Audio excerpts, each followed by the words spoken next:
dal leen jàmm ci senweb.com ak Senweb TV comme ni ma koy waxee moom mooy kër gi nga xam ne du jóg di gën a nekk seen wet tey ñu ñëw musique oblige culture oblige ñu ñëw à l'occasion de la fête de la musique ñëw pour waxtaane li nga xamante ne ni moom mooy musique mais également waxtaane li nga xam ne moom mooy culture parce que ku wax musique wax culture te ñoom ñaar comme ñoo ànd kenn ki moo jur keneen ki mënuñu ñëw waxtaane bii te duñu waxtaane bële moo tax ñu teg benn débat spécial pour waxtaane li nga xam ne moom mooy culture bi jafe-jafe yi ak solution yi nga xam ne war nañ ko ci mën a apporter ñu def bilan bi aussi ci at mi Covid 19 bi am na ci ay gàllankoor yu mu ci indi aussi dinañ ci gën a waxtaan ak ñi nga xamante ne ñoom la ñuy bokkal jotaay bi ki ci njëkk moom mooy Papis Niang bu Art bi Management di manager culturel de spectacle ak réalisateur dama koy bàyyi mu nuyu si Papis Niang Art bi Management. waaw bonjour Ahmed maa ngi am mbégte ak contentement trop di teew si sa plateau bi nga xam ni le prétexte est bien trouvé mooy que tey la fête de la musique normal nañu waxtaan un peu ci musique bi ku ne xam na ni ñun ci musique lañ rebondir pour am formation audiovisuelle et dérouler si un peu plus de 15 ans donc mbégte la ñu bokk ak plateau bi suñu grand frère suñu un grand acteur culturel koo xam ni Sénégal war nañ ko ràññee si liggéeyam si domaine bi parce que bëri na loo xam ni def na ko xëy na peut-être siw na siwul mais def na ko si culture bi donc am naa mbégte bokk ak moom plateau bi di la gërëm di la sant. moom aussi day ànd ak ñun ci jotaay bi ñu bàyyi la nga nuyoo ñi ñuy seetaan. waaw Ahmed maa ngi lay nuyu. di la sant. di la gërëm di sant auditeur aussi sénégalais. je rappelle OMART mooy l'observatoire de la musique et des arts du Sénégal moo tax ma wax ne culture bi d'une manière générale moom la ñuy waxtaane mais waxtaan bi dama koy tijjee si yow su président su ma la waxoon tey nga defal ma benn bilan ci li nga xamante ne ni moom mooy culture bi wala musique bi d'une manière générale ban bilan nga koy jox. bon le secteur de la musique nag jéego nañ ci jéego yu bëri parce que déjà li ñu njëkk a remarqué constat bi ñu njëkk a def état des lieux bi ñu njëkk a def en 2000 mooy que amul des infrastructures culturelles capables de prendre en charge les différents acteurs de la musique en quête de nouvelles orientations pour vivre leur musicalité c'est-à-dire que tey da ngay gis un preneur de son nga gis un régisseur nga gis un guitariste nga gis un musicien un chanteur mais tey amuñu d'abord infrastructure de base amuñu ko benn deuxièmement aussi il y a la formation bi amul maanaam ku jóg nekk artiste te doo jaar école des arts doo def formation doo jaar ci centre d'imprégnation professionnelle parce que tey en Europe mën nga jàng ba am bac mais nga bëgg a def musique ñu former la quelque temps duggal ci centre d'imprégnation professionnelle te centre yooyu ñun dañ ko OMART da ko def ci programme am quinquennal ne lii dafa war a am ci réew bon loolu mooy li gën a ndaw mais ensuite ci musique dafa am technique d'écriture ay parolier dama lay jox exemple man bi ma amee sama master en ingénierie culturelle en France ma ñibbi ci Sénégal li ma njëkk a def mooy dama produire benn artiste bu ñuy wax Gorgui Ndiaye bi ma ko produire boole kook taalifkat bu ñuy wax Bintaba Diouf Lambaye mais man j'ai dit que nañu essayer la musicalité de la poésie maanaam ñu jël taalif di ko tëgg di ko woy di ko musique di ci clip te je pense que après def na sax succès bu mag au Sénégal parce que ku fàttaliku clip bu Gorgui Ndiaye boobu muy yëkkoo jaan bi ak fi muy wooyee ndongolo aussi ensuite aussi côté musique bi aussi dañoo tendance ñëpp daw ci benn genre mooy la mbalax moo tax man aussi bi ma ñëwee ma produire Nabou Yadane ñëpp xam nañ ci làmb ji la nekkoon di woy ma produire ko génneel ko albumam mu ngi may dégg Sénégal a ngi may dégg donc ma bokk ci auteurs yi maanaam ñi ko bind texte yi mais loolu yëpp après ma gis que production bi doxul parce que même le mouvement hip hop man am na rappeurs yu bëri fii au Sénégal yoo xam ne seen texte yi dama participer ci ñi ko bind mais xam nga lu tax musique bi doxul d'abord dama lay jox benn exemple tey am na luy freiner tey la créativité tey xoolal Sorano pour tey nga def spectacle un musicien pour mu def spectacle Sorano dafa war a fay 1 million est-ce que yaa ngi may dégg 1 million pour jël Sorano ak taxi yi ak sécurité yi yëpp da nga koy fay benn Grand Théâtre qui est un don de la Chine tey ngay tëgg Grand Théâtre war a fay 1,5 million wala 2 millions tey exemple ay musiciens yoo xam ne jaar nañ fa mu di fi terminer seen spectacle ay Pabe Cheikh ay ñeneen ak ñeneen donc li freiné constat bi ñu war a def ci musique bi mooy dafa laaj une volonté politique de réorganisation et puis ñu bañ a raayante di waxante dëgg mais nag au-delà de tout loolu yëpp boo ko conclure li gën a freiné musique bi mooy les droits d'auteur. dinañ ci ñëwaat ci biir débat bi président bu ñu déggee président mu wax grand papis on dirait que musique bi féppay metti quoi art bi féppay metti ay problème kese la mais mu am lu mu wax ci ay propos ci loolu laa la bëgg a interpeller moom mooy industrie musicale bi doxul. musique sénégalaise kenn du wax ni lépp doxul parce que aujourd'hui nous avons d'autres talents te fu am ay talents yu bees loolu mi ngi dox mais fan le problème bi manqué mooy nous manquons d'audace on s'assume pas. ñun artistes sénégalais pourquoi on s'assume pas y a pas vers les années 2005-3 des jeunes nigériens dañu osé apporter beneen affaire mooy l'afrobeat qu'on voit comme ça ils ont osé ne lii ñun on va le défendre on va lutter seen groupe de presse yi ak ñi mel ni yow jàppale leen affaire bi exister mais nous Sénégal su fekkee dañu parce que boo xoolee Afrique tey Sénégal rek surtout zone yi nga xam ni dafa nekkoon ay plateforme musicale muy ay Abidjan Zaïre ay Côte d'Ivoire Mali ñun rek la suñu rythme ni explosé gul en Afrique et dans le monde donc pourquoi pas nous les jeunes ñi nga xam ne ñoo yor musique bi te toll si pourquoi pas ñu assumer wu ñu jël li nga xam ne moom lañ moom à base de cette percussion qui est le mbëng-mbëng si lañ jaar ba créer mbalax bi pourquoi assumer wuñ ko porter ko am audace wu présenter ko partout dans le monde comme suñu papa yi ñoom ubbil nañ ñu yoon bi parce que le plus important ils ont fait Youssou Ndour Thione Seck Baaba Maal Kiné Lam tracé nañ voie bi te li gënoon jafe def nañ ko parce que li gën a jafe mooy fexe tey aujourd'hui mbalax ñu naan musique sénégalaise mooy mbalax te ñoom ils ont réussi ça te ñoom si sa li ñu gën a rawee mooy je termine sur ça mooy si seen jamono nga doon dégg Grammy Awards si nga doon dégg disque d'or mais ñun si suñu génération on n'entend pas ça on n'entend que du bruit donc si côté boobu laay wax ni. des vues parfois loolu laay wax léegi musique bi ñu ngi ko résumé ci ay vues YouTube. bu njëkk pour nga nekk artiste assumé wu il faut nga am maquette boo amee maquette ba pare il faut nga dàqi producteur te booy dàqi producteur au temps presque il y avait une dizaine te artistes yi bariwuñu woon. aujourd'hui soo demee Sodav on te dit nous avons 8000 membres. et que si 8000 membres yooyu on a presque 3 producteurs te bariwuñ sax au Sénégal si tu sors Prince Art peut-être ak benn doomu Jolof qui est basé en France ak peut-être Matar Subatel qui se dit actuellement qu'il est producteur ci 8000 artistes donc artistes yi am nañ courage côté boobu dox na mooy les gens ñu ngi jëngu di s'autoproduire pour vraiment dundal suñu art mais fan la beneen problème bi nekk mooy faut pas qu'on se laisse emporter par l'influence de l'autre il faut qu'on s'assume ñu xam ne art fit moo koy def parce que le fait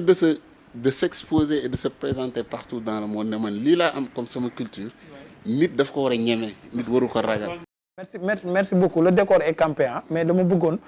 lu ñu waxtaanee fii ñu jël ko point par point parce que c'est vraiment important surtout la formation ñu commencé ci formation bi laataa ñuy dugg ci li nga xam naa droit d'auteur yi président moom xam naa sawar na ci torop pour ñu wax ci ak droit voisin yi mais nañu waxtaanee la formation d'abord parce que su formation amul dara du mën a jekk da nga gis sama genre yi dañuy xëy bés rek ne manager lañ wala nga gis genre papis yi ñu jékki-jékki rek nga gis leen ñu signé benn vidéo ne ay réalisateur lañ et ainsi de suite wala nga jékki-jékki gis benn nit si série téléfilm yi nga xam ne moo gën a xew actuellement da ngay jékki-jékki benn nit bu jógee de nulle part ñu ne la léegi acteur la et loolu noonu ban solution la ñu mën a apporter pour formation bi mu taxaw ba pare ñëpp mën ci jot parce que parfois ay école ñu ngi fi mais pour ñu jot ci dafay jafe ban solution la ñu war a teg. bon xam nga question boobu li ma si tontu d'abord mooy remarque yi nga def c'est-à-dire que loolu mooy lu tubaab di wax bouillonnement culturel c'est-à-dire que su amee bouillonnement culturel ku jóg ne producteur la ku jóg ne poète la ku jóg ne manager la loolu c'est un bouillonnement culturel mais aussi c'est bien quand même baax na. parce que si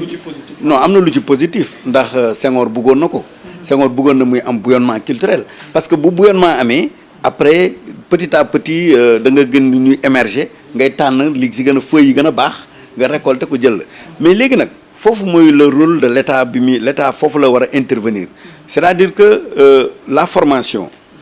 man dama lay jox exemple Lomart en 2004 dañoo amoon partenariat ak les États-Unis d'Amérique léegi les Américains dañuy jël rappeur américain boo xam ne gars yi dañ koy dégg de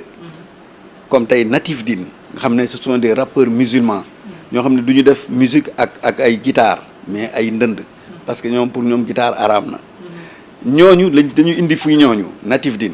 bi ñu indee centre Colin Powell man maa ko créé man je suis le créateur centre culturel Colin Powell Pikine bi ñu indee ma dem jëli ñoom Malal Fou Malade Pakoti G-Bass ma jël les groupes de rap de la banlieue ay Pinal Gang ay Jaasi Ji ils sont ñu ngi may déglu ma indi leen defal leen séminaire de formation ak l'art des artistes américains yooyu ñu am lu ñu jàng mais loolu c'est-à-dire que man ça me permettait que ñoom ñu am des formations d'imprégnation professionnelle mais xam nga nit mën nga ko bañ a dugal ci école mais mën nga ko tey Papis Niang mi day former des jeunes yoo xam ne jarul di leen inscrire lu yóbbu école da leen di yóbbu formation pratique parce que américain du ñu laaj ñoom lan nga jàng dañ naan lan nga mën a def léegi nag formation boobu le ministère de la culture dafa waroon lëkkaloog organisation yi fi nekk xam nga tey Lomart a fait 20 ans Lomart est créé en 2000 Lomart est une organisation affiliée à l'UNESCO nous avons fait 20 ans nous avons mené des ateliers de formation dans les établissements scolaires des ateliers d'écriture poétique xam nga écriture ak musique c'est lié am déet moo ci ëpp solo waaw léegi imagine toi que ne tey organisation yi fi nekk mun nga citer organisation yu bëri tey ñu ngi fii mais pourquoi le ministère de la culture mënul am ak ñoom benn signe ak ñoom loo xam ne ñu affilié au ministère de la culture comme ça se fait en France ñoom nga xam ne chaque année da ngay def ci ñoom benn fonds d'aide boo xam ne ci nga exiger leen résultat dama bëgg lii ngeen former ci tant de jeunes. D'accord. Est-ce que xam nga fi may waxee. balaa ma lay bàyyi. parce que dama bëgg après ñu ñëw ci organisation yi nga xam ne ñoo fi nekk ay OMART ay AIM ay métiers de la musique association des métiers de la musique ñoom ñëpp dinañ ci ñëwaat mais ci formation bi mu accessible ñëpp jot ci xam nga tey jii OMART li leen nit ñi di critiquer mooy que formation su amee waa banlieue bi rek lañ fay gis du ñu gis mu yaatu donc accessibilité bi boobu moom laa bëgg muy wax. parce que par exemple centre culturel yi fi nekk comme centre culturel français bu ñu wootee par exemple la plupart du temps ñoom Papis Niang nga fay gis buy dem yóbbaale booyam Ahmed wala nga gis benn Awadi mooy aakimoo projet bi buy dem yóbbaale ay booyam yu nekk ci structure am ainsi de suite ji hip hop la même chose ba mu ñëwee après dañu gis banlieue bi ak ñoom Fou Malade ñoom Malal Tall ñoom ñoo ko aakimoo donc accessibilité boobu est-ce que jaaduwul aussi ñu yaatal affaire bi pour ñëpp ki nekk Tamba ki nekk Ziguinchor Bounkiling ñëpp mën ci jot. mës naa wax ne la musique souffre d'une absence de démocratisation c'est-à-dire que d'accord naa ci li nga wax lu tax ma waxoon loolu daaw parce que dama ne tey centres culturels régionaux yi ñoom ñoo njëkk nekk des vecteurs pour que tey acteurs de la musique yi mun a exprimer wu tey boo xoolee fête de la musique la ñu nekk mais tey amul des festivals locaux maanaam localité bu nekk comme li nga wax nii. comme tey nga dem Tamba nga dem Fouta yooyu yëpp ñu décentraliser ko. loolu aussi musique da ko souffrir te loolu aussi ñun on reconnaît mais tey ñun Lomart ce qu'on peut faire Lomart n'est pas l'État. ñun duñu État. c'est-à-dire que ñun lu ñu ne partenaires yi financement yi ñu mën a am ci partenaires yi ak cible yi ñu am. parce que banlieue aussi je te dis 80% des acteurs de la musique sont dans la banlieue. loolu moom ma jox la loolu nga xam ko tey. on a plus de 1500 groupes de rap au Sénégal. mais boo xoolee 1000 groupes de rap yëpp c'est se trouve entre Pikine Guédiawaye Kër Massar. parce que xam nga rap. c'est non mais statistiques yi may jox c'est très normal. sama kër su amee 10 gosses. sa kër am ñaari gosses. bu dara ñëwee sama waa kër ci ëpp. parce que yow ñaari gosses nga yor. lu ñuy waxtaan réalisation bi. lan moo tax léegi ñu gis na ku ne di dugg ci réalisation li mu wax am na lu ci positif mais am na loo xam ne aussi dafay yàq parce que moo tax ba sànq jot naa ko junj léegi la culture se résume ci man nombre de vues yu ma am YouTube léegi nekkatul ci qualité d'image bi nekkatul ci exporter ko dem ko jaay wala créativité bi mu war a am comme li nga joxe exemple mais lan moo tax ñu jékki-jékki rek d'un seul coup affaire yi war mbii ju dem côté boobu waaw parce que xam nga c'est simple les métiers de l'art liberté la y a pas de règlement ou convention bu ñëw fixe ne comme l'ordre maître des avocats dafa am convention faut nga am fooy jaar alors que bu ñu fàtte que ni aar lu inné la lu yàlla di def ci nit la boo xoolee partout dans le monde les meilleurs qui ont cartonné duñu ay artistes de formation Bob Marley du artiste de formation donte am na fu mu jaar ba kooku tàggat ko comme li grand bi wax mais dès la naissance à bas âge on sait que kii c'est un artiste Michael Jackson la même chose Youssou Ndour au Sénégal moom la ñuy sagoo si kasak ak yooyu lañ ko gisee donc déjà artiste moom lu yàlla di def si doomu aadama la maintenant lan la ñuy bañ mooy nga dugg si yàlla ubbil la te doo yokk sa formation doo yokk sa xam-xam comme ni ko grand bi waxee foofu la problématique bi nekk mais tey mënuñu toog ne Ndoye du nekk artiste parce que man artiste bu siiw laa donc bala si keneen di dugg daf may tàggu c'est impossible. Tout le monde a le droit de devenir acteur de cinéma de devenir musicien de devenir réalisateur parce que aujourd'hui adduna bi ñu toll ku ne xam na que ni avec les nouvelles technologies ñu bëri moi j'ai vu des mécaniciens qui sont devenus cadreurs sans aucune formation moi j'ai vu des menuisiers ou des filles yoo xam ni seen xel musul xalaat nekk dans le domaine des médias mais aujourd'hui ñu ngi téye micro di présenter c'est tellement simple non en fait yow moi je te connais bu fekkee ni rek parce que li am solo dëgg mooy comme ni ma la ko waxee sànq à force de frotter des musiciens et des artistes yaa ngi tu te formes dans le tas te yow def nga loolu je t'ai vu travailler avec beaucoup d'artistes nekk dans l'underground di comprendre une chose parce que loolu aussi xam-xam la buñ ko xeeb te xam-xam bi ngay jëlee ci expérience dafa am doole bokkul ak théorie en classe ñu lay bindal pour être musicien do ré mi fa sol c'est bien parce que di nga comprendre les b.a.-ba mais terrain bi il faut être un bagarreur pour exister xam nga bu baax lu ma la wax maintenant je termine sur quelque chose rek. je voulais rajouter une question par rapport ak li ngay wax nii ma joxaale la benn exemple man ñàkk de formation bi ci seen métier yéen man je pense que moo tax ñu manqué créativité xaw ma ndax gis nga loolu parce que ba ci spot publicitaire yi ñun suñuy spot publicitaire yi t'as l'impression que clip la musique la rëm-rëm bi tam yaa asu mbay moo ma neex saf na sàpp suukar si bëriwul du la rey du la jabar fecc ko tëgg ko mu jeex alors que ailleurs da ngay gis benn spot publicitaire tu es dedans da lay plonger ci biir curiosité bi di la rey ngay xaar finalité bi fu muy mujj donc ñun duñ ko sax scénariser mooy bind bi nga doon wax suñu publicité bi daal rëm-rëm bi tam yaa asu mbay ji la fin bi après mu jeex xale yi sax dañuy woyantu waaye duñu xam ne sax ndox mu ñuy naan la wala lekk bu ñu war a lekk am naa si expérience parce que j'ai fait beaucoup de pub mais ma dolli la benn affaire parce que contexte dafay déterminer créativité nit parce que aujourd'hui tey fi nga nekk ki ngay liggéeyal parce que dans toute production on te dit ça même en formation le bailleur il est roi dans la création ki génne xaalisam waaw moom moo la mën a wax ne la man lii laa bëgg nga jaayal ma tu amènes ton idée ton concept tu dis oui sport bi on le fait comme ça nga ñëw mun la sëñ bi li nga def nii yëpp baax na mais man sama saabu damaa bëgg jigéen ñi nekk Colobane ak Guédiawaye ak Touba ak Mbacké jënd ko te ñooñu luñ bëgg mooy taasu fais-moi un taasu et tu me sors ça et c'est lui le producteur c'est lui qui sort les sous te en matière de production c'est automatique aux États-Unis boo demee Hollywood boo demee Bollywood boo demee sax fii nii Nigéria kii génne xaalis vision yow mi nekk réalisateur ou directeur artistique di nga aménager pour def sa touche artistique mais boo xoolee dafay influencer toujours production bi parce que c'est lui qui sort les sous il faut que ñu comprendre loolu dafa bokk ci Sénégal moo tax ma revenir sànq ne la il faut que ñun ñu assumer wu nous les créateurs te problème bi nekkul rek fi nga wax noonu si le manque de scénariser ou ça am na formation am na ñoo xamante ni fii ils sont autodidactes même au domaine aux États-Unis je te donne un exemple très simple film bi gën a cartonné entre 2018 2019 2020 c'est Black Panther la femme qui a fait les costumes musul am expérience cinéma musul am expérience cinéma parce que le réalisateur s'est dit je veux quelque chose de nouveau man mën naa ñëw fii je vois sa collègue bi toog ci ordinateur bi ma koy surveiller tout le temps loolu la ñuy wax casting sauvage ma xool ci moom benn finesse benn affaire boo xam ni comme tailleur la ni muy ñawee yéreem comprendre sa affaire cinématographie mais man sama œil artistique me dit que kii il a quelque chose d'inné lu extraordinaire en lui je dois me rapprocher de lui costume yi ngay gis ci Black Panther ki créé costume yi avant Black Panther amul woon production cinématographique et pourtant elle a réussi Black Panther donc art am na formation pour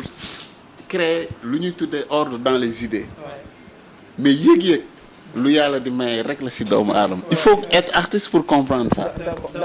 président pour ñu jeexal chapitre formation mais maintenant dama bëgg ñu dem ci bind bi ci paroles yi parce que dafa am sens ba ci scénario yi da ngay gis sax léegi ku nekk ci métier bi di cartonné parce que comme li mu wax yàlla mooy maye te yàlla mooy tànn ki nga xam ne moom mooy cartonné nga laaj ko ay béya baawu bind tu lui demandes ay rime embrasé rime croisé ay name dropping du ko xam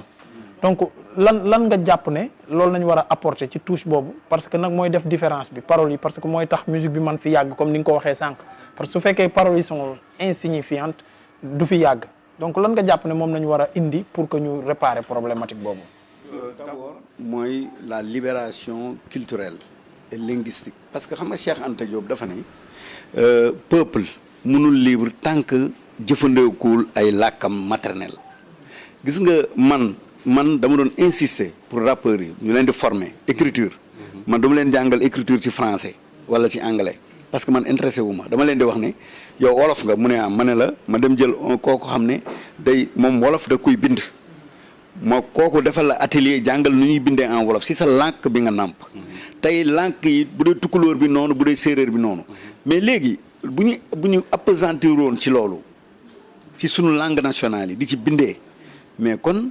ñun dañu am libération c'est-à-dire que duñu dépendre xam nga rime embrassé rime yooyu ngay wax c'est bien beau mais même je pense que amul sens si un artiste sénégalais boo xam ne mu dafa nekk si ère ouverture ak enracinement de Senghor parce que l'ouverture c'est quoi mooy li ngay wax noonu ay poème yoo xam ne ay Victor Hugo ay Lamartine yooyu ñooñu dañoo am li ñuy bindee depuis la mythologie grecque noonu la ñuy bindee mais ñun tey Kocc Barma la ñu war a référé wu wala sëñ Moussa Ka. mais mën na am technique d'écriture. waaw mais technique d'écriture boobu xaaral ma wax la man mun naa la génneel fii mun naa la génneel. mooy métaphore mënu la ko wax. waaw léegi alors que boo demee ci woy bi sax def na ci métaphore. def na ci mais métaphore yi. dafa bëri waaw dafa bëri si wu ci. c'est artistique tey su ma la génnoon benn document fii. le ministère de l'éducation nationale en 2007 muy féliciter l'OMAT xam nga lu tax. parce que dañ ne woon ñun dañuy dem si école yi jàngal xale yi nu ñuy bindee. ñuy bindee ay woy ci seen làkk. on l'a fait au CM Canada on l'a fait au lycée Limamoulaye on l'a fait au lycée Blaise Diagne léegi dama lay wax rek bind yi moom là où y a le blocage nit ki bu dee da nga ko bëgg a jàngal français ba pare pour ne ko demal bind yaa ngi nax sa bopp defal ko abba jadd bi si wolof wala séeréer wala pulaar man je pense que dañu war a exiger sax dañu war a exiger que gars yi yëpp di jàng si seen langue nationale yi parce que loolu c'est l'État qui peut le faire bon man loolu laa gis ci côté écriture bi ensuite souvent su dee yow mënoo bind mun nga dem faire mun nga demander kenn kuy bind comme man dama lay jox exemple man ay nit dañuy ñëw ne mën naa leen bindal mais après dañ may ñaan droit d'auteur bi dañ naan ma waaye doo ko bàyyi rek ma def ko sama tur moo tax pour nga dem Sodav gis Ablaye Mamadou Guissé auteur day jafe parce que man damay ñëw bindal rappeur billaay wallahi taala damay bindal kuy woy mais dama koy bindal ba pare jox ko mu ne ma mais grand doo ma dimbali rek gis nga yaro comédien j'ai écrit un téléfilm lamb ji muy daw 2STV mais yaro bi mu demee BZA di ko enregistré daf ma woo ne ma grand doo ma dimbali rek ma def ko sa tur auteur bi ma ne ko bindal jëlal parce que xam nga lu tax loolu mooy ñoom jànguñu tey ñu ngi théâtre bi y a un bouillonnement sur le plan théâtral gis na groupe yi dañoo bëri mais tey ji pourquoi l'État mënul jël benn 1 an boo xam ne chaque 3 mois mu jël benn troupe former la pendant 3 mois en écriture mais def ci budget moo gën ñu koy jox Ahmed wala di ko jox Papis Nia jox ko 5 millions ne ko am pour sa troupe théâtrale. justement xaalis boobu ak droit def nga transition bi ak droit d'auteur yi moom laa bëggoon ñu waxtaane y a énormément de bruit par rapport ak loolu surtout transition bi ñu jëlee BSDA yóbbu ko Sodav c'est compliqué les artistes parfois dañuy wax ils comprennent rien du tout des fois ñuy wax ne BSDA lañ doon am léegi moo leen gënal ba ci paroles yi ñeneen yi bokkul donc c'est quoi exactement yow producteur en même temps c'est quoi exactement le problème par rapport ak droit d'auteur yi actuellement. waaw man dama am beneen gis-gis ci loolu c'est personnel man dama jàpp que ni li bokk si li tax li xaw a gën a yokk si musique sénégalaise tardé mooy les organisations qui se luttent pour les droits d'auteur dañu war a avancer tuuti c'est-à-dire avancer bi mooy y a des combats yoo xam ne dafay xaw a caduc parce que adduna bi ak musique dafa am mutation bu extraordinaire ñiy lutter contre certaines organisations qui se disent sont là pour les droits d'auteur ainsi de suite c'est très simple tey aujourd'hui bëri na ay artistes man yu ma xam depuis 4 ans ou 3 ans ils sont là très connus aimés par le grand public amuñu carte SODAV xam nga lu tax amuñu ko ils sont pas intéressés parce que seen sortie du jaar foofu te ñun bu njëkk les sorties des albums bu CD day jaar impérativement BSDA ñu hologrammé ko reconnaître ko nga soog ko génne loolu mooy benn ñaare ba stop mooy artiste à part concert am soirée am da daan xalaat ni fan laa mën a jëlee xaalis c'est BSDA maintenant les artistes disent avec mon compte YouTube avec mon business sur internet je peux avoir de l'argent du ñu jox valeur structure bi fi nekk pour les droits d'auteur mieux encore lu tax ma ni combat boobu dafa caduc les associations qui luttent pour les droits d'auteur des artistes dañu war a aller au-delà c'est-à-dire tey nit ki zone bi ñuy defee suñu liggéey ñun dañu ceinturer dañu tënk pour la créativité à partir des CNRA ak des organisations qui sont là parce que adduna bi ñu toll village planétaire la li xew États-Unis tey marque américain bi ñoo koy seetaanandoo yow mii nga xam ne tu es très internet yaa ki li génn France yaa français bi yéen a koy seetaandoo si Booba ou Maître Jim sort quelque chose yow français bi yéen a koy gisandoo donc village lañ nekk planétaire nekkatul rek ni da ngay ñoom da daan génn mu toog ay 2 mois doog a yegg si ñun mais maintenant c'est sur le champ ñun ak ñoom donc est-ce que tey aujourd'hui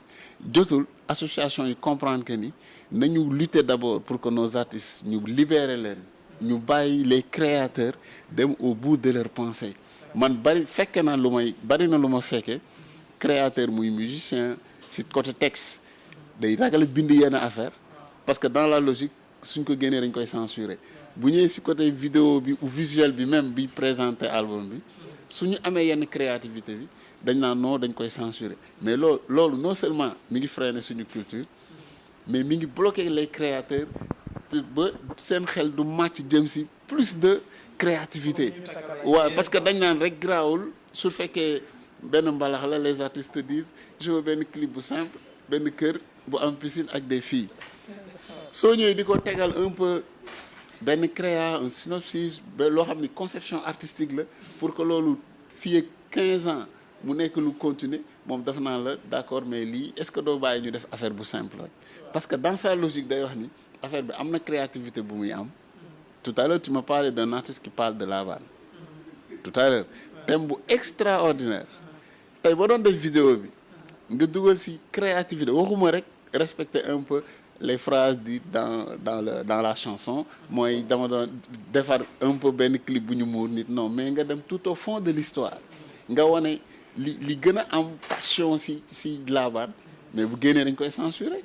et loolu est-ce que duñu freiner nous les créateurs ça nous freine donc loolu aussi dafay dugg ci affaire droit d'auteur parce qu'en quelque sorte sa liggéey day yem rek Sénégal SACEM du la fay États-Unis du la fay parce que say œuvre duñ ko utiliser partout t'es pas content quand tu vois un jour Jay-Z jël l'affiche de Moussa Sembène jël un peu le concept qu'il avait fait dans son film mooy moto bi ñu teg un peu bopp nag bi ainsi de suite t'étais pas content quand t'as vu bi nga gisee loolu parce que c'est une créativité parce que loolu ku ko gis da siy bëgg mais suñu tënkee ne ku lëmbal wala ku takk fer ñu censurer c'est parce que nous on nous limite te li ñu am war ko jaay dañ koy dañ koy dagg te bu ñu ko daggee amuñu lu ñuy wane on est obligé d'imiter nigérienne bu sol 2 pièces wala ainsi de suite parce que loolu mooy dox alors que ñun am nañ loo xam ne mën na concurrencer loolu mais CNRA est là l'État est là des organisations sont là et disent non les artistes vous devez être limités waroo leen créer lii waroo leen génn fii da ngeen war a yem juste ci comme ni nga solo nii ñu génne ko alors que loolu du créativité. merci beaucoup président très rapidement tey jii nii jot na junj li nga xam ne moom mooy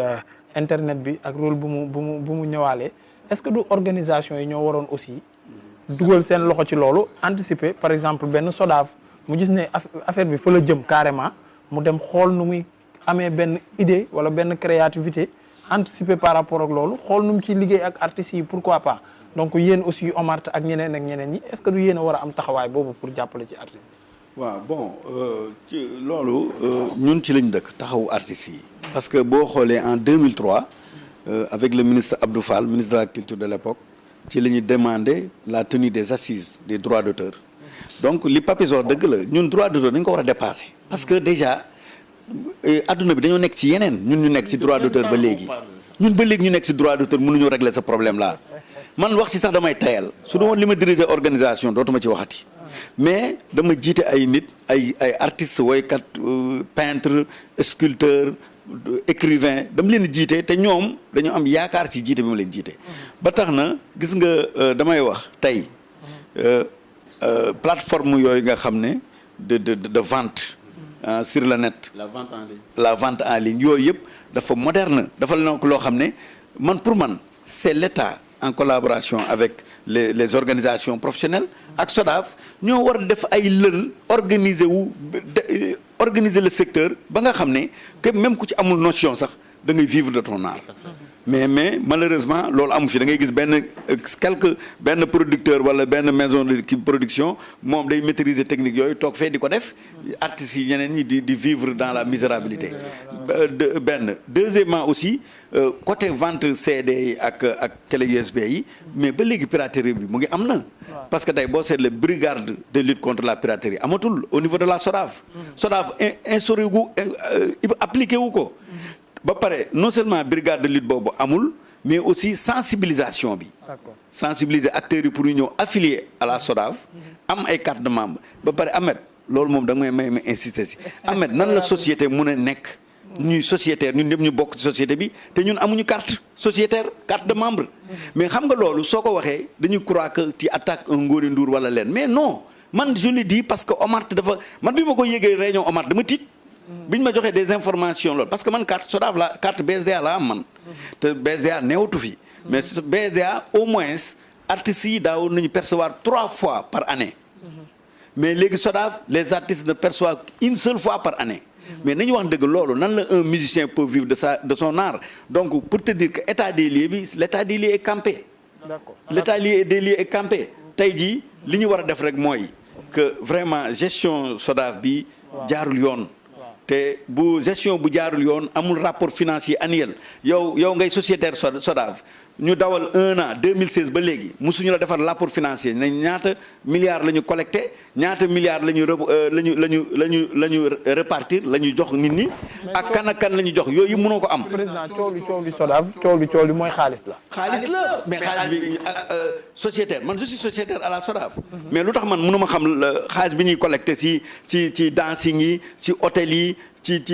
spectacle yi tey yow Baaba Maal day tëgg soirée grand théâtre mais fay taxe 800 millions ñoo bëgg a SODAV mais ñun dañuy toog di xoole 800 millions nan lañ koy répartir loolu la te loolu bilan financier la loo xam ne la SODAV daf ko yoreel les ayants droit mooy ñun ñi daf ñu war a rendre compte mais comme que mënuñu rendre compte aussi les organes de contrôle de l'État mais ay OFNAC ay IGE mais ñoom dañu war a def seen liggéey et là c'est là que l'Omart les interpelle parce que Omart aussi acteurs yi culturels yi mënuñu nekk terrain yi di xeex suba ngoon les organes de contrôle dafa ne ku ñu jox suuf wala ku ñu jox budget ministère de la santé wala kooku rek la ñuy contrôler mais nañu contrôler SODAV ne SODAV présente ses bilans financiers présente répartition am plaquette de répartition seen site internet ñu publier lu ñu collecté chaque mois répartition bi ñu publier ko ñu xam les bénéficiaires voilà le combat de l'Omart pour remettre la musique en selle te ma wax la fête de la musique waaw fête de la musique c'est le premier jour c'est le premier jour d'été de l'hémisphère nord dañ ko doon célébrer pour fêter été bi maanaam tàmbale ko ngoon si guddi gi ba yeewu le matin donc c'est mais en 82 avec le meilleur ministre de la culture de tous les temps Jacques Lang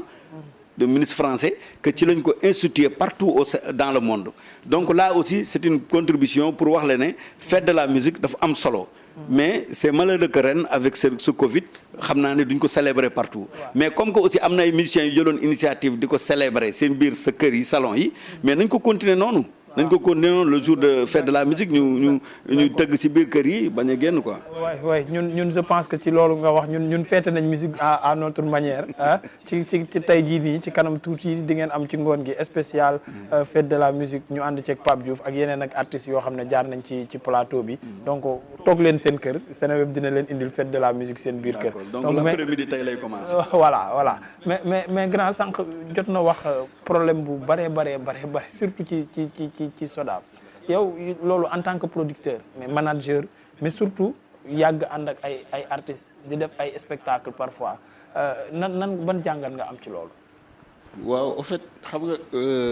lu jëm ci SODAV lutter contre les droits d'auteur ak liy ñëw xam nga boo gisee organisation li tax organisation baax mooy ku nekk ak sa pàcc.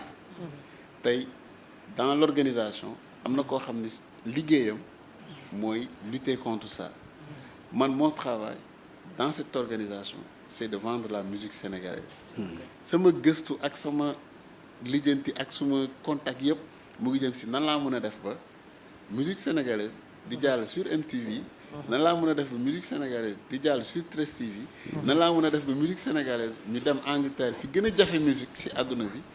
Beyoncé wala kenn dugg boîte na may ma son Wally wala Pape Diouf wala Assane Ndiaye wala Sidi Diop. moi c'est ça mon combat. parce que lépp lu jëm ci parce que àdduna noonu la tëddee on ne peut pas nous tous aller vers dans un sens pour parler d'argent su boobaa sax dañuy tromper de cible parce que l'essentiel mu ngi suñu ginnaaw donc pour man grand bi ak ñeneen ñi ñu ngi ci liggéey bu am solo ci dans ce sens man naa fexe ba ñoom bu ñu amee résultat ci seen côté man de mon côté ma am résultat pour comment faire pour promouvoir la musique sénégalaise moo tax may wax toujours ci cette liberté d'expression ni ñu naan liberté de la presse man noonu laay demander liberté de créativité laissons les artistes ñu agir ñu am liberté parce que aujourd'hui au Sénégal tey boo génnee dëkk yi ñu gën a jege nii rek Mali dëkk jullit la comme ñun mais ñooñu ëpp expression artistique donc Sénégal aussi lu ñuy ñaan mooy que muy Sénégal je rajoute quelque chose qui est très important par rapport ak waaw xaju fi tout à fait voilà xam nga tey boo xoolee artistes Sénégal yi ay nit yu baax lañ événement bu fi xew muy lu neex muy lu naxari du ñu xaar état dañuy engagé wu jël seen fonds seen temps seen image utiliser ko pour sensibilisation que muy football ñu gagné que muy épidémie bii nii ainsi de suite donc loolu état bi dafa war a des fois di leen gàttandu tout ce qui est marché audiovisuel pourquoi état bi du ko def appel d'offres les maisons de producteurs privés parce que tey yaa ngi wax ci créativité par rapport ak les maisons de production privées est-ce que xam nga tey nous qui travaillons dans le secteur privé di defar ay films di defar ay clips di alimenter les chaînes de télévision est-ce que xam nga chaîne de télévision yi ñooy suñu concurrence te waruñu ko nekk dans la loi du TNT les télé waruñu am cadreur ils devaient être juste des diffuseurs PAD lañ leen war a jox tey dañoo war a dem ci ay un Gabi ou un Papis Niang ou un Gelangal ou un Wanti ou quelqu'un d'autre koo xam ne yor na maison de prod ñooñu ñoo war a def les productions extérieures parce que loolu mooy doxal secteur audiovisuel bi mais tey télé bi nga xam ne mooy bénéficier wu du fonds de l'État mooy bénéficier wu du sponsoring mooy bénéficier wu loolu yëpp da koy boole ak jël liggéey bi di ko defaale en même temps donc ça dafay tax ba dans le secteur liggéey bi du dox te comme ñun ñooy accompagner la musique ñun ñoo yor caabi bi jaay seen image su fekkee ñu nekkuñu à la hauteur amuñu assez de revenus parce que tey ku ne xam na ni audiovisuel il faut s'adapter pratiquement tous les 2 mois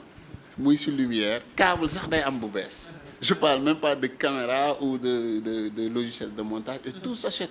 lépp xaalis lay jar te ay junni yu bëri lay jar dara jaru si 1500. maintenant question bi yéen a koy bokk pour ñu tëj waxtaan wi tey jii gisoo ne suñu artistes yi dañu manqué nekk business parce que par exemple li muy wax léegi Covid bi mu ñëwee ñu ci bari xaw tuuti ñu bañ a lekk sax laay wax parce que joué tuñu amatuñu yenn affaire yu ñu mënoon a def ñàkk nekk ay businessman est-ce que du moo leen xañ loolu di lijjanti ay détails la plupart des choses maag diw jubóowuñu te yéen ñaar mënoon ngeen a def benn business donte bokkoo leen gis-gis bokkoo leen yoon am yeneen comme li mu doon wax sànq jaay seen image c'est-à-dire au-delà de musique bi c'est-à-dire seen image ñu fexe teg benn politique marketing boo xamante ne seen image dinañ ko mën a jaay wala seen voix dinañ ko mën a jaay ci yeneen affaire yu bokkul ak génne single rek wala génne album donc ñàkk a nekk businessman boobu est-ce que jàppoo ne aussi moo leen rey. waaw gis nga foofu dama lay remercier parce que bëggoon naa dugg ci loolu sànq mais aw moon kii boobu gis nga tey boo demee di jàng ingénierie culturelle mais dañ lay jàngal gestion man je suis financier. La preuve, la première institution de microfinance au Sénégal destinée à la culture man maa ko créé à Pikine mooy Mecomart te ñëpp xam nañ ko artistes yu bëri jaar nañ fa mu finance seen division distribution c'est-à-dire que da nga naan na créateurs yi na leen ministère aussi di leen former dans la gestion te loolu c'est simple il y a des cabinets de gestion qui sont là yoo xam ne tey boo leen jëlee signé ak ñoom ay contrat mën nañ jël Papis Niang yóbbu ko 3 mois formé ko ci gérance Papis bu génnee dana mën a gérer organiser boppam bon bu leerlu weesoo pour mën a wax la benn aussi proposition boo xam ne dama bëggoon wax ko avant émission bi di jeex mooy il faut que ñu am quand même loo xam ne day booster la musique xam nga mooy lan tey boo demee France da ngay gis ay The Voice dañuy dénicher des talents mais ñun tey mënoon ñu am ay Oscar au niveau de la musique te loolu. xam am nañu yooyu non defal ndànk man fi may waxee. mooy loo xam ne ministère de la culture. en partenariat avec les organisations professionnelles de tous les secteurs de la musique dajale leen am jury boobu def présélection chaque fois dinañu dina meilleur musicien meilleur clip mais loolu aussi du yem foofu parce que loolu léegi état da leen di accompagner ñooñu da leen di accompagner jox leen ay fonds ay financement benn la. Deuxièmement aussi li ñuy wax trésor humain vivant gis nga en 2016 le ministre Mame Birame Diouf ministre de la culture Mame Birame Diouf institué woon na trésor humain vivant ay ñoom pa bi tëgg Doudou Ndiaye Rose ñoom Mansour Mbaye xaar Mbaye ma jaaga yooyu dafa baax ci musique bi tey musique bi ay Youssou Ndour sont des trésors humains vivants Thione Seck Baaba Maal Ismaïla Lo Pape Djibi Ba moo xam ne nit ñi gën nañ ko dégg te mu ngi au Sénégal te pourtant c'est un trésor humain vivant il faut que l'État ñëw jël ko en charge respecté ko gis nga cër yooyu boo ko joxee ñu mag ñooñu day tax xale yi gën a am envie nekk ci musique dañuy xam ne ñoom am nañu seen avenir garanti nañ leen ko là aussi c'est un point non moins important boo xam ne il fallait que ma expliquer vous. merci beaucoup grand yow tamit ci wàllu woowu ñàkk a nekk ay business bi ñu ñàkk a nekk suñu industrie bi ñoom seen bopp ñoo ko xaw a freiné comme ni nga wax sànq amuñu ouverture bu bëri xañ nañ leen liberté dëgg mais teg benn politique buy tax ñuy make money est-ce que jàppoon ne daf fi manqué aussi. Bon en fait pour man en quelque sorte gis naa ni la nouvelle génération ay businessman lañ. La plupart peut-être li grand bi wax mooy xaw a manqué parce que des fois mën nga tromper wu de cible da ngay gis benn jeune mu ngi ci liggéey bi mais li nga wax ni sax lay jiital day jiital côté business bi jël côté art bi relayer ko en second plan te alors que xamul ni art bi moo le côté créativité moo koy xëcc pour mu nekk benn businessman bu véritable. Prenons l'exemple de Youssou Ndour avant qu'il soit businessman dafa confirmer ici et partout dans le monde si talent ak si niveau de créativité loolu moo tax de grands renoms de musique partout dans le monde jox ko cër boobu ba ubbil ko ay portes parce que artiste d'abord c'est déjà pour man lu yëg-yëg la d'abord parce que en quelque sorte soo jiitalee business bi rek art bi nga xam mooy sa locomotive boo ko ba relayer en second plan business bi du dem art bi du dem parce que je prends l'exemple de beaucoup de grands musiciens partout dans le monde bi leen yàlla may succès ñu jël lépp def ko business ci benn album parce que àdduna noonu lay doxee mais balaa ñuy rebondiraat dinañ def 15 ans parce que dañ jiitaloon business bi seen ancien manager yi leen doon wax kaay ñu dellu bind fi ñu doon bindee kaay ñu dellu ressourcé wu dañ koy négliger parce que maintenant l'argent a flow le succès a flow donc business bi baax na mais ni ñuy jiital côté artiste bi parce que côté artiste bi mooy sa doole mooy sa base la preuve tu cartonnes tu reçois beaucoup d'appels tu cartonnes plus même soo amee xaalis mën nga toog je vois des artistes yoo xam ni dañ doon yuuxu ndax appel di wax dama sonn ci wuyu aujourd'hui bu seen téléphone sonné dañuy daw këf ko même bu fekkee sax c'est pour leur dire bonjour parce que la pression n'est plus là parce que côté créativité bi dañ ko négliger à un certain moment donc nañu jiital créativité le business nag ça vient parce que showbiz loolu mooy turam le show business c'est à la fois le show et le business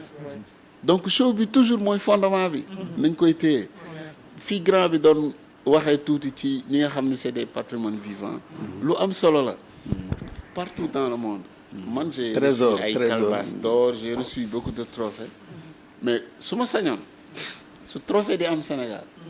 du nekk rek man Papis Niang ma toog sama bureau créer sama ay trophée door sama benn affiche ci internet parce que aussi domaine bu ñu nekk aussi dañ ko war a valoriser ñun ministère de la culture du suñu patron mais suñu tuteur la dañuy liggéey di dépendre si moom pour mu orienter ñu aider ñu pour ñu am gis-gis bu sori pour suñu business suñu industrie musicale taxaw donc bu ñu bëggee def loo xam ni dafay Sénégal yëpp dañ siy ànd mais suñu tuteur boobu daf si war a bokk on doit pas être là rek Papis wala Ahmed créer benn heure moo ko war a valider sort quelque chose man jot naa ko ba taay mais yàlla mi am naa respect trop pour ñooñu ko def mais su ma sañoon muy heures buy am comme ni ko àdduna bi di defee mu am respect day am commission boo xam ne la presse dañ fay am représentant presse bu crédible laa wax ministère dafay am représentant organisation dafay am représentant les personnes yi nga xam ni c'est des patrimoines vivants dañ fay am représentant ay SODAV comme genre wala BSDA dañ fay am représentant mu nekk loo xam ni liggéey ba dina set objectif nit ki su jotee trophée bii dina am valeur parce que c'est toute une nation qui est derrière te ñoo ko reconnaître mais bu nekkee affaire partisan man créé naa kii créé ñu indoon internet de trucs comme ni mu doon wax en réalité ko coxoo rek lay indi quoi merci beaucoup liñ ñu joxoon ci waxtu dafa tuuti parce que waxtaan bi moo am solo ba xaju fi donc xam naa dañuy ut beneen plateau gën a yaatal liñ fi wax nii yëpp ma bàyyi la rek président nga tàggatoo. waaw damay leen di remercier Seneweb di seen ouverture d'esprit di remercier aussi ñi seetaan ñëpp mais di wax ne aussi sànq patrimoine trésor humain vivant yi ma doon wax dama fàtte Jaajo Mbay mi nekk Kébémer le vieux Jaajo Mbay te mooy papa yi Laman Mbay historien boobu mais ñooñu aussi ñooñu aussi moi je pense que ay ñu mel ni ay Ouzin Ndoye des personnes qui ont fait 20 ans de technologie mais exactement assuré ay album Omar Pène Youssou Ndour Baaba Maal ba son yooyu ñu koy mën a vraiment ñu ngi dund ay Omar Pène aussi la création doguma la grand ak la création de ces nouveaux studios de beatmaker exactement ñooñu on a tendance à les perdre exactement yàlla may na leen loo xam ne ne ci son sécurité si écoute on doit les préserver on doit les garder on ne doit pas laisser kii technologie bi di leen emporter voilà waaw parce que tey ak sa plat lii rek mën nga si créer son donc maa ngi lay remercier Ahmed ma lay remercier aussi di wax aussi vraiment di rafetlu présentation bi aussi parce que ñun aussi dañuy am regard bi ñuy jeter te aussi c'est pas pour te jeter des fleurs mais vraiment kii bi cheminement bi jaar na yoon quoi merci. Ahmed waaw non yow tu es mon ami donc mon dernier mot c'est juste di inviter Seneweb et mon ami Salam à être partenaire sur un projet boo xam ne on le tient à cœur depuis presque 3 ans ñu ngi siy liggéey on est en train de terminer benn film documentaire sur la non dañuy terminer benn projet boo xam ni c'est en fait depuis 3 ans ñu ngi si di ñaan yàlla nag yeggale ko d'ici fin décembre 2021 muy la musique sénégalaise des origines à nos jours ça fait 40 ans que mbalax existait c'est le moment ñu xam fan la jógee ak fii mu yegg si nii lan la jot a def pour que ñi nga xam ne ci seen loxo la nekk ñu xam fan lañ ko jëmee documentaire là. Voilà, on est sur ça depuis 2-3 ans, on est sur ça. Et puis nous invitons Seneweb à nous soutenir sur ce grand projet parce que bëgg nañ fépp fu mbalax yeggoon ñu dem fa jël ay témoignages si àdduna bi qui soit aux États-Unis en France fu mu mën a nekk Australie dinañ dem fekki ñooñu pour laaj leen affaire bi muy démarrer lan moo leen séduire ba ñu gis Baaba Maal ak ni Island Record toll nan lañ def ba Ismaël Lô nan lañu def ba tubaab yi gis ko jox ko le Bob Dylan africain nan la ñu def ba Youssou Ndour di séduire de super grands musiciens nan la ñu def ba Omar Pène di séduire ay maisons de disques en France nan la ñu def ainsi de suite ba agsi ba fii nan la ñu def aussi ba Nder ces grandes voix qu'on a aujourd'hui et qu'on risque de perdre fan la ñu jaar ci àdduna parce qu'on a tendance à oublier tout ça te luy festival ci àdduna bi def na ko Et tout ça, avec ce film documentaire, on va essayer de rappeler à cette nouvelle génération qu'il y a des gladiateurs, des hommes et des femmes qui se sont donnés à fond pour qu'aujourd'hui, tey amul kuy taxaw sa doom bëgg a nekk musicien nga bañ. Il y a des gens qui m'appellent qui me disent kaay dama la soxla ma ñëw mu ne ma sama doom bi dafa bëgg a nekk musicien dama bëgg nga jàppale ko. Donc loolu dafa am ñu ko xeex ba affaire bi vraiment nekk mbub bu rafet bu ñëpp war a sol. Donc mbub boobu nag on doit rappeler cette génération fan la jógee ñooñu ban souffrance la ñu am ak lan la ñu daj pour loolu nekk tey fierté ba ñëpp mun ko incarner. merci beaucoup ami internautes très chers amis internautes ñi doon seetaan li nga xam ne moom mooy débat spécial bu ñu def ci fête de la musique diagnostiqué li nga xamante ne ni moom mooy culture bi d'une manière générale jéem ci apporter aussi ay solutions indi nañ suñu xalaat ak suñu xam-xam li ñu jàpp ne mën na nekk solution par rapport ak yenn problème yi ñu fi jot a jundu donc comme li may wax chaque jour du ñun ñoo ëpp ñëpp xam-xam mais am nañ xalaat ci mbir mi te waxuñu ñun ñoo am dëgg aussi mais li ñuy wax mën nañ yaakaar ne dëgg la donc keneen kuy jàpp ne dëgg la ñu ànd ensemble liggéey pour jëmale culture sénégalaise ci kanam ci kaw ci kanam donc ñu ngi leen di gërëm di leen sant di leen jox dig daje beneen yoon am out